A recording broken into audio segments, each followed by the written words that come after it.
s'enflamme, il s'insurge, il parle avec émotion.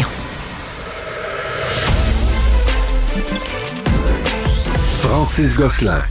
La durée moyenne des pannes d'électricité a augmenté au Québec en 2025, notamment en raison d'une hausse des interruptions planifiées par Hydro-Québec pour entretenir et remplacer des équipements vieillissants. Donc, une des principales causes des pannes, c'est Hydro-Québec eux-mêmes.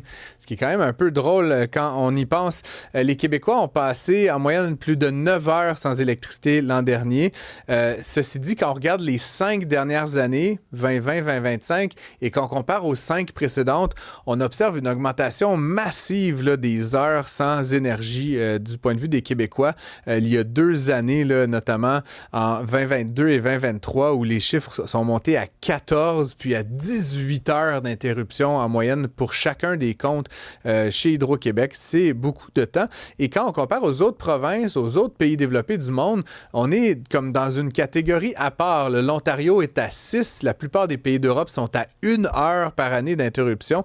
Que se passe-t-il? Nous en parlons avec Yvan Clich, qui est fellow et spécialiste de l'énergie au Centre d'études en recherche internationale de l'Université de Montréal. Bonjour Yvan.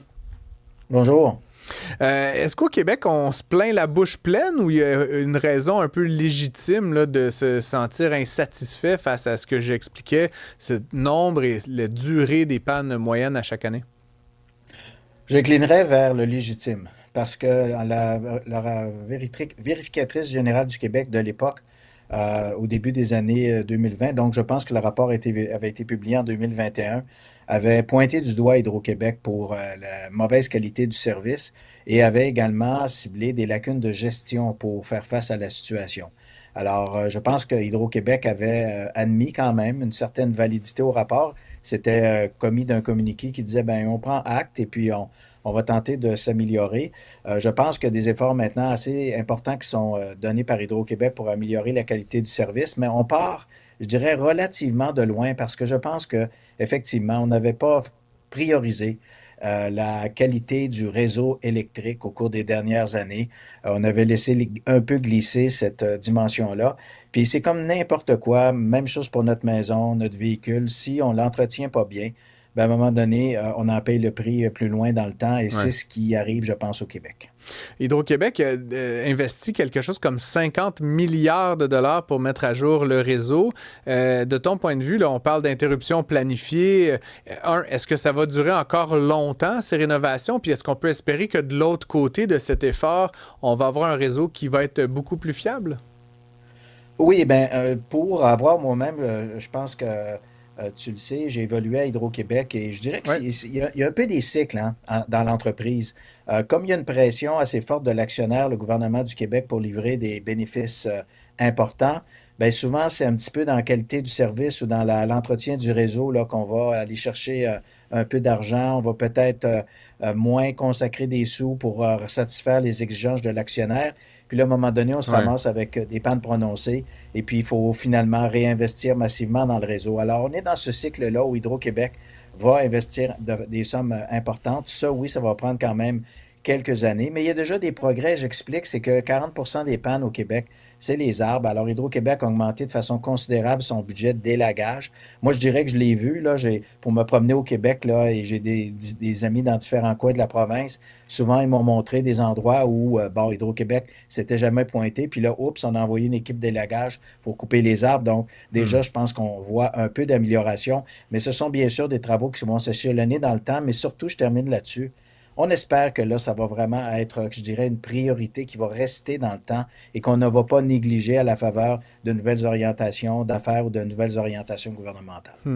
Hydro-Québec, de plus en plus, là, puis bon, certains diront que sont un peu en retard sur la mode, mais de plus en plus incite les consommateurs à se responsabiliser. On a vu des nouvelles subventions là, pour les panneaux solaires. Je lisais là, qu'il y avait un peu moins de 1% de la population québécoise qui avait un système là, batterie et autres là, pour vivre de manière autonome. Il y a quand même 500 000 ou presque véhicules électriques en circulation. Est-ce que tu vois, Yvan, qu'il va peut-être y avoir, là, si on se projette dans 5, dans 10 ans, de plus en plus de cette autonomie individuelle par rapport à la gestion domestique de l'énergie? Oui, je pense que c'est une tendance qui est imparable. imparable. On commence déjà de toute façon à le voir un peu partout, notamment aux États-Unis. On voit justement des gens qui s'installent des panneaux solaires, qui s'installent des batteries et puis qui vont se servir justement de ces batteries-là lorsque le réseau est davantage sollicité, notamment quand on revient à la maison. Donc, on utilise davantage d'électricité. Puis là, ben, on peut libérer, entre guillemets, de l'énergie qui est contenue dans nos batteries qu'on a emmagasinée à la faveur des panneaux solaires l'après-midi. Alors, c'est une tendance claire et qui va certainement avoir de plus en plus d'importance au Québec. Alors, qu'est-ce qu'on veut dire? On veut dire que de nos véhicules électriques, nos thermopompes, panneaux solaires, batteries, tout ça, ça va être interrelié. Et puis, on va pouvoir davantage gérer notre consommation, interagir avec Hydro-Québec et ainsi libérer des kilowattheures qui vont être probablement utilisés pour des fins économiques plus productrices de richesse. Alors, Ouais. c'est clairement le système électrique de demain. Il faut s'y faire. C'est clair que demain, dans les prochaines années et aussi pour la prochaine génération, il va y avoir une implication beaucoup plus grande dans la gestion de l'université, de l'électricité. On va passer d'un système unidirectionnel à un système bidirectionnel où on va être en interaction fréquente avec le producteur d'énergie. Et je voulais t'entendre parce que c'est une critique qui revient souvent. Bon, tu sais, moi, je suis un grand partisan là, de l'électrification de tout. Là. J'ai ma tondeuse électrique.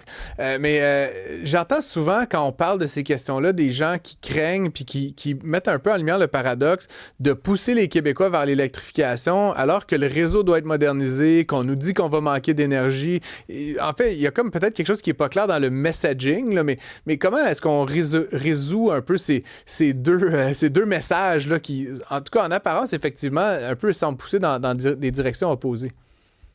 Ben, d'une part, si on prend un peu de recul et puis qu'on regarde ça à l'échelle nord-américaine, la performance d'Hydro-Québec en termes d'indice de continuité en général est quand même assez bonne, étant donné aussi l'importance du réseau. On le sait, on a un réseau extrêmement élaboré parce que nos centres de production sont situés loin de nos centres de Loin, ouais. consommation.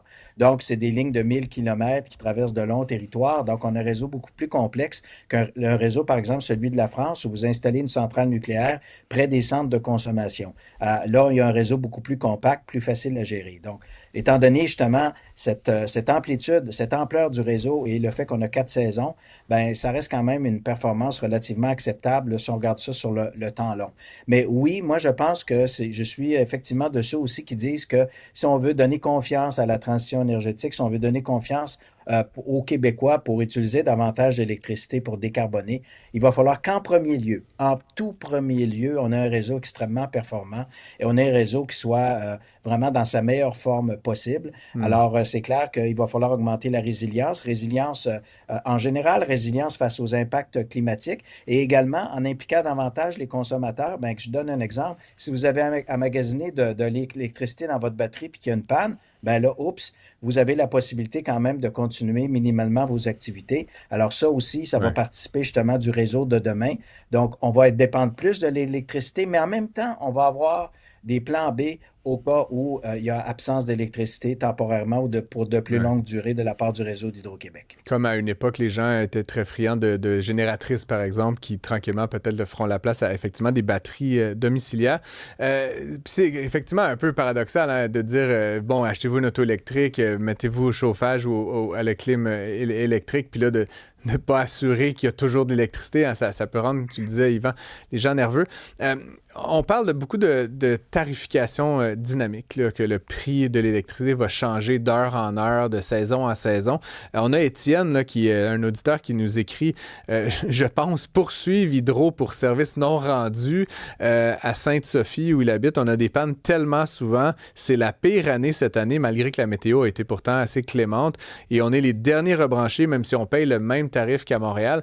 Est-ce que tu imagines éventuellement qu'Hydro va peut-être reconnaître là, que ces clients-là qui sont indûment pénalisés ont peut-être droit à quelque chose ou c'est comme juste une fatalité là, d'habiter hors des grands centres? Oui, ben effectivement, moi je pense que ces gens-là ont raison de vouloir un service d'électricité de grande qualité. Je pense que tous les clients doivent être desservis avec diligence. On le sait, par contre, il faut quand même reconnaître certaines réalités. C'est que quand vous êtes situé dans une région un peu plus éloignée, Hydro-Québec, lorsqu'il y a des pannes, va vers les pannes qui sont, entre guillemets, les plus payantes, donc dans les réseaux urbains plus densément peuplés. Si vous êtes près d'un hôpital également, en général, vous êtes davantage favorisé. Et quand vous êtes un petit peu en bout de ligne dans une région plus éloignée, ça va prendre un peu plus de temps. Mais ceci dit, je pense qu'effectivement, si on veut vraiment donner, comme je l'ai mentionné, confiance aux gens, d'utiliser davantage d'électricité, il faut que le réseau soit à la hauteur. Ouais. Je pense que le message percole à Hydro-Québec parce que Hydro-Québec a fait de la qualité du service sa première priorité dans son plan d'action 2035. Et ce qu'on voit, ce qu'on entend, c'est que les sommes suivent là, au niveau de l'élagage et du renforcement de la qualité du réseau pour mieux servir les clients et, in fine, avoir moins d'interruptions de service. Oui, c'est intéressant. Puis évidemment, il y a des régions qui sont plus affectées que d'autres. Et je pense que tu le dis bien, Yvan, la question de la densité est évidemment cruciale. Ce que Hydro-Québec cherche toujours à faire de manière un peu statistique, c'est d'éviter que le plus grand nombre manque d'électricité. Fait que c'est sûr que si vous êtes un client isolé au bout de votre rang, c'est peut-être plus long. Et ça, comme tu dis, c'est un peu injuste parce que ces gens-là payent le même tarif que vous et moi.